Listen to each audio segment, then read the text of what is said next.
खबरों के सिलसिले को आगे बढ़ाते हुए अब रुख करेंगे सियालकोट। मुसलसल बारिश के दौरान मकान की छत गिरने से 2 बहनें ज़ख्मी, रेस्क्यू एहलकार इमदादी कार्रवाइयों में मसरूफ़ हैं। मज़ीद इस पर रिपोर्ट करेंगे हमारे नुमाइंदा अली इमरान।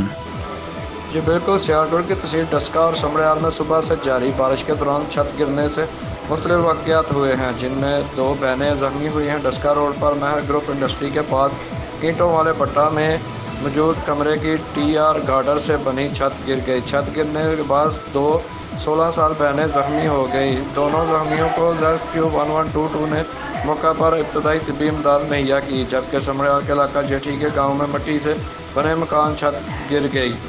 कोई जानी नुकसान नहीं हुआ। रेस्क्यू 1122 ने मौका पर पहुंचकर इमदादी कार्रवाइयां जारी रखी और रेस्क्यू ने मलबा हटा दिया। कैमरामैन टीम के साथ अली इमरान, सिटी 5 न्यूज़, सियालकोट।